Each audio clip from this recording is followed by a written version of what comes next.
A science story, huh? These NYU scientists, I felt on this. right. But I was so And I just thought, well, I had figured it out it was that golden moment. because science was on my side.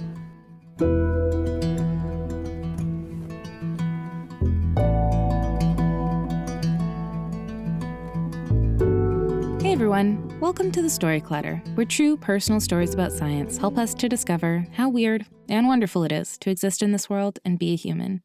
I'm your host, Misha Gajewski, and this week our stories pull back the curtain on what it's like to be a guinea pig. No, not really. I'm sorry I said that. I meant to say an active participant in scientific research. It's fascinating stuff. Now that I have your attention, hang around.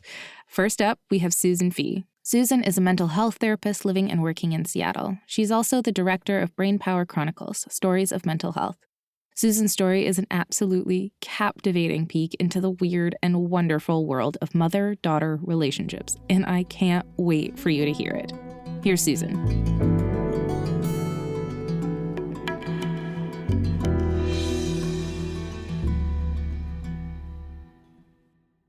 I'm in a dimly lit room, looking through a two-way mirror, watching my 15-year-old daughter get questioned. And I'm either the best mom in the world or the worst. Pretty sure I'm the worst. We are both enrolled in a stress management study at Kent State University in Ohio. They're studying teenage daughters and their moms. And I'm sure I don't have a problem with my stress, but I do wonder if my daughter Gabrielle does. Or maybe she's stressed about me, and that's my real fear. The researcher lady is just cold and deadpan. She makes Lilith from the TV show Frasier just look like a warm, cuddly bear. And she's explaining to Gabrielle how she's going to have to do these math problems in her head and give the answer out loud. Now, this just puts me on edge right away. I mean, I did sign up for this study, but I didn't really know everything it entailed. And here I am staring at my daughter through a two-way mirror, and I know that she didn't know I was going to do that, so it feels really invasive. But also, I mean, come on, what mom doesn't want to know what her teenage daughter is really thinking? So Gabrielle's sitting there with her long ponytail, swinging around. She's got her soccer gear on, ready to go, and researcher lady says, okay, here's what's going to happen. I'm going to give you a number. You subtract by sevens. So if I say 107, you say 100, and then 93. And I think, okay, maybe this won't be so bad. So she starts out, and the researcher lady says to Gabrielle, 1,023. What? Like, what kind of math bait and switch is that? I mean, I feel so anxious right now. I hate doing math in public. It sends me right back to being a teenager in 7th grade, and I had to do the math problem on the chalkboard, and I got it wrong and took that walk of shame back. And now I'm subjecting my own daughter to this. But Gabrielle, she seems calm. And so she just starts in. And she's given these answers, and she's about 5 deep, and researcher lady says, stop, wrong answer, start over. I just want to take this lady out at her knees. But Gabrielle, she just takes a breath, she starts from the top, and she keeps on going. This time further. I'm impressed. Then, researcher lady, stop, wrong answer, start again. They do this one more round, and then finally it's over. And I just want to smash through this two-way mirror, hug my daughter. She's not distraught, but I am. I want to tell her the real reason we're doing this study, besides the reasons I already told her. Yes, I'm in the mental health field, and it's good to support research. And yes, she's going to get paid, and she likes money. And yes, I may have pitched it as something fun and exciting to do. But the real reason is I want to find out how I'm doing as a mom. All my life, I've asked 2 questions. What's it like to have a good mom? And what's it like to be one? Because when I was Gabrielle's age, I had already been a caretaker of my mom for 3 years. That's when she had a massive stroke and was left in a vegetative state. And it threw our family into an uproar. My dad had to quit his job to take care of me, and together we took care of my mom. And as hard as that was, it was a relief. Because before that, my mom's alcoholism made our life so unpredictable, and it left me in just this constant state of anxiety. Is this the day that she would show up at school drunk and naked? Or is this the day we'd be racing down the freeway with me captive in the back seat and we're eluding some phantom villains? When I became a mom, I had one goal: don't be like my mother. But as far as what to do, I didn't really have a clue. Researcher lady is back with Gabrielle, and she tells her, you're going to have 5 minutes to come up with an original story, and then you're going to stand up in front and present it with no notes. Now, I want to hear this story, but then I don't. Because, what if this is the time Gabrielle says my mother hasn't a clue? And then all the smart people come in and take her away. But instead, she tells a story about walking our dog to meet a friend.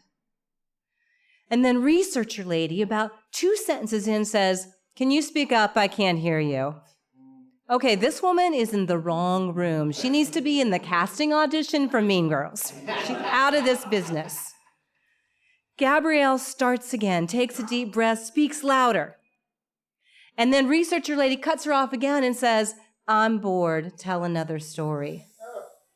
On the spot, Gabrielle comes up with another story. 30 seconds in, researcher lady says, that's enough, we're done. They put on this video of fish swimming and then take saliva from Gabrielle to test for her stress hormones. Meanwhile, they give me a questionnaire of my own, but they do not ask the hard questions. They don't ask, what were you thinking when your daughter had walking pneumonia and you thought it was just a cold? And what kind of mom takes her kid biking for miles just assuming she's behind you but never checking if she's keeping up? She wasn't keeping up. Another family had to rescue her and reunite us. It just seemed like I focused on the wrong things as a mom, like healthy eating. Isn't that what good moms do? I would pack Gabrielle lunch every day of quinoa and hummus, no fast food, no junk food. I thought I was doing the right thing, but then all that meant that she was ostracized at school because nobody liked her food. They made fun of it. We're back, and finally, they clear Gabrielle of this study. This horrible study is over, and we're reunited, and I can't get out of that office fast enough because in the hallway, I finally have to ask Gabrielle, are you okay? How was it? And she goes, oh, shrugs. It was fine. We did some test activities, and I don't know. I had to memorize stuff. It was fine. And now I wonder, should I tell her? Should I tell her now? What would a good mom do? Should I tell her that I saw her? I saw the whole thing, and I can't stand the guilt. And I say, I've got something to tell you. And she looks at me concerned. What? And I explained that I didn't know, but I watched, and I had to watch the whole thing, and I felt so bad, and I'm so sorry. And she takes it all in, and she looks at me, and she says, wait, you saw all of that? You saw everything. I did. So you saw and heard everything, even that researcher lady? I did. Big smile breaks out, and she says, oh, good, because now I don't have to try to explain to you what went on in there. She was horrible. And I said, I know, she's horrible. I felt so bad, but I felt so nervous for you. And she stops me again, and she said, did you ever think that they weren't studying me? They were studying you? On the car ride home, Gabrielle says, do you think just this once that we could get some fast food? maybe Chipotle? We both got double sour cream. And we sat and we laughed and we laughed and we laughed about Researcher Lady. And it was the best meal I ever had. Thank you.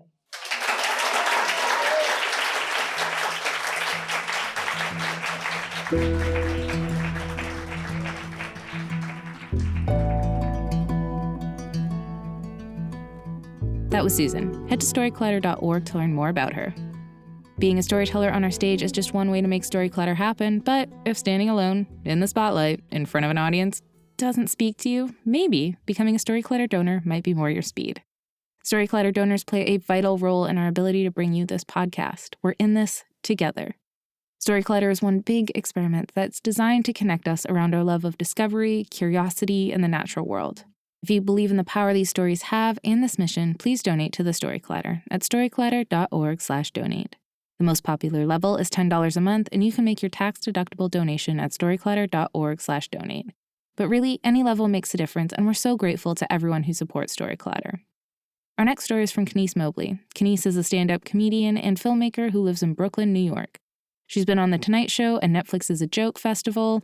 Her story was recorded at our go-to spot in New York, Caveat, and is about the relationship between race and personal comfort. The science behind it is so interesting and cool, but bonus, Kenice is hilarious. Here's Kenice.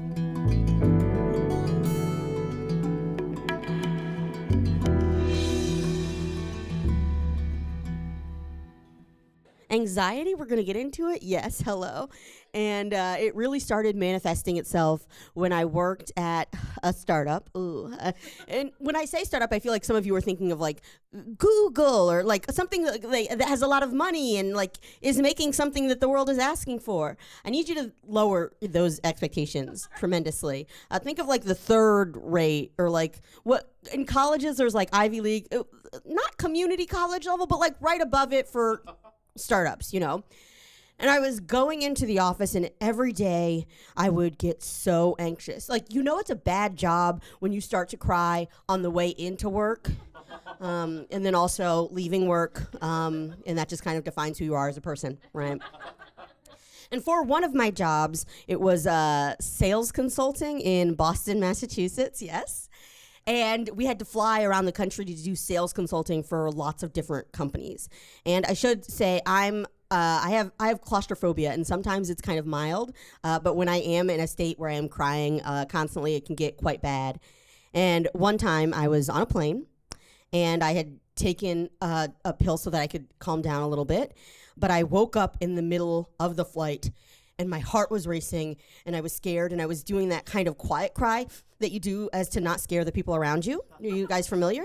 Where you're like, I promise I'm not up to anything bad or anything. It's just a hard time, you know? But I could feel in my body that a panic attack was building and it was gonna happen. And so it was like, just breathe, okay. And I was like, no, I'm gonna get a professional. I'm gonna get some help because this is a moment where I don't feel totally solid. So I go up to the flight attendant because they're a sky professional. And I start crying at this woman, and I tell her I am about to have a panic attack. And she looks at me confused and kind of scared and just like, what do you want me to do? Simultaneously, a man, 6'2", gets up and puts his hand on what looks to be a gun and says, "Do we need to land this plane?" Because apparently if you do want to find out who the air marshal is, having a panic attack is a way to do it. And if any of you, some of you have anxiety, then you know that maybe a tall man with his hand on a gun shouting at you isn't the best way to de-escalate your emotional state. So then I have a full-blown panic attack at both of them. And everyone is doing that thing where you just like try to make it so that you're as far away from the incident as possible, whereas you make no eye contact with the people. So a plane full of people looking elsewhere, while I freak out in the middle and I'm hyperventilating and I can't get it together. But then a very nice black flight attendant pops her head from the back and is like, "Girl, do you drink?" And normally, a 9:30 flight to New Orleans, the answer is no, normally. But I needed to calm down, so she put me on a box in the middle of the aisle and fed me wine until I stopped scaring the other passengers. And that was the strategy. And I was like, okay, I have a solution. I have a system. But unfortunately, that system does not work all the time. You cannot just drink wine. And I mean, even though it was New Orleans, let's be real. I mean, come on, you guys have been. But I had to figure out something because I worked in Boston. And so I would take the train every morning. Boston, I don't know, have you guys been? You've been? My favorite description of Boston is actually from an Onion article where they say, small town, every morning wakes up and pretends to be a city. Yes, that's Boston. And I was doing that work, okay? So I was putting on my little suits because of sales consulting, and I was going in, and I was absolutely panicked. And I was on the train. I have claustrophobia. It's packed. It's the middle of Boston winter, so everyone not only is there in there tightly, but they're all wearing lots and lots of layers because it's like 20 degrees conservatively. And we stop between train stations, which is a very common, it kind of happens here, but it happened in Boston all the time. So between two train stations, the train just stops.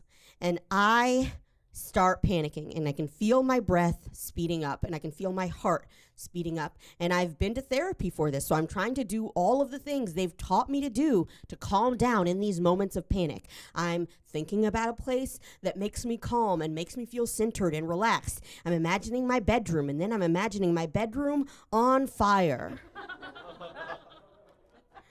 I'm doing the thing where they're like, okay, plant yourself in your feet. Really pay attention to how you feel, your toes, then your whole feet, then your ankles, then your legs.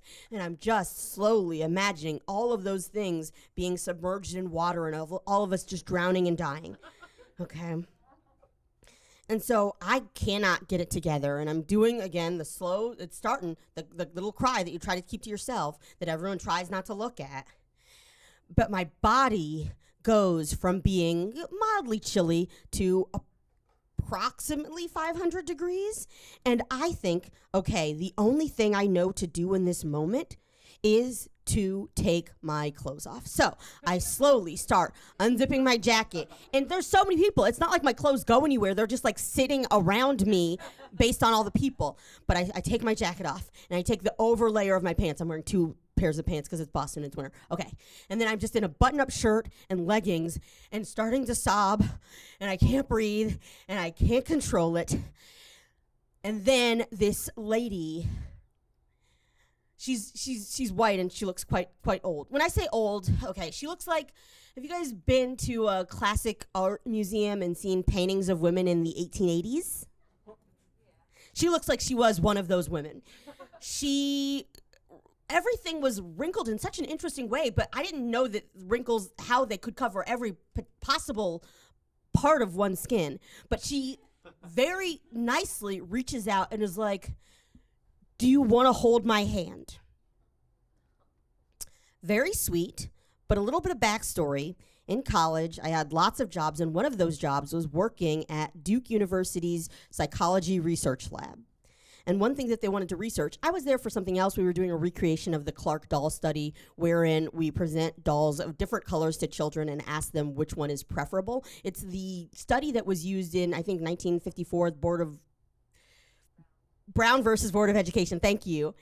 And it was used to tell school districts that this segregation was actively hurting the psyche of Black children.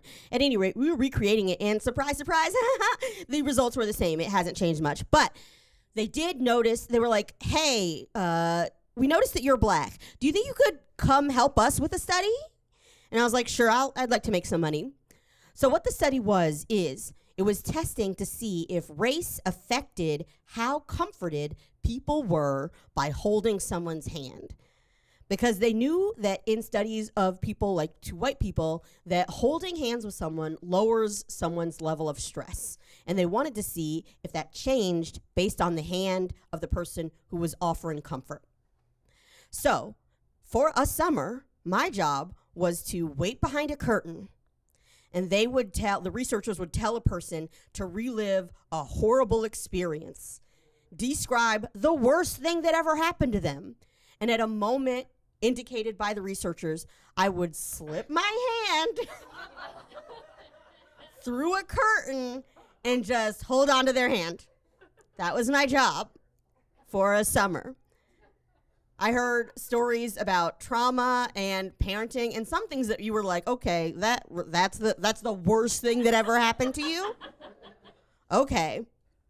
And at the end, they paid me, and they gave me the results of the study, although they didn't pay me as much as they should have. Okay, look. They gave me the results of the study. The race of the hand does affect how comforted the person is. So white people would be comforted by a white hand. Black people would be comforted by a black hand. White people would be comforted by a black hand, but it was less so than if it had been offered by a white person. So back to me, crappy startup, having a panic attack on a train.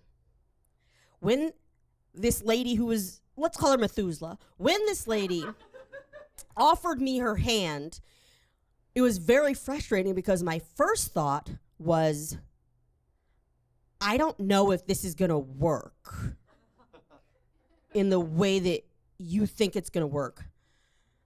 But I was still panicking, and I was still unable to control myself. And at that moment, I did take that woman's hand, and I did feel comforted. And we held hands until the train finally moved and pulled into Harvard Station. That's the station. And we both got off, and she gave me a hug, and she told me that she hoped I would be okay.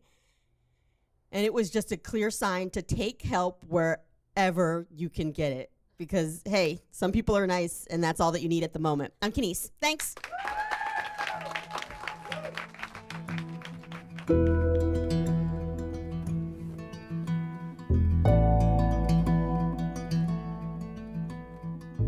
That was Kenice. If you'd like to learn more about her, visit our website, storyclatter.org. Our website is just one way to connect with the Story Clatter, but there are so many other ways, and we hope you'll use all of them. You can always follow us on social media. We're on Twitter, Facebook, Instagram, and TikTok. Head to storyclatter.org to become a financial supporter. Also, we're less than 2 weeks away from the Story Clatter Ultimate Story Slam Showdown. On December 12th, donate to vote for your favorite storyteller or storytellers throughout the night and see who will emerge as the Story Slam winner. All the proceeds from the night go to support the Story Clatter's programs. If you can't join us on December 12th or don't know who to vote for, please make a donation to Story Clatter to support our work in 2024. More details about this show and all our other shows are on our website. The Story Clatter is very grateful for the support of Science Sandbox, a Simons Foundation initiative dedicated to engaging everyone in the process of science. This podcast is produced by me, Misha Gajewski, along with Nikisha Roberts-Washington, Jen Chen, and Aaron Barker, Executive Director and co-founder of The Story Clatter. The stories featured in today's episode were produced by Kent Whipple, Juan Carlos Martinez Jr., Gastor Almonte, and Zach Stovall. Special thanks goes out to the Story Clatter's board and staff, including Anne-Marie Lonsdale, Leslie Brunson, and Lindsay Cooper. Our theme music is by Ghost, and next week, I'll be back with stories that explore what it means to bring your whole self to a space. Until next time, thanks so much for listening.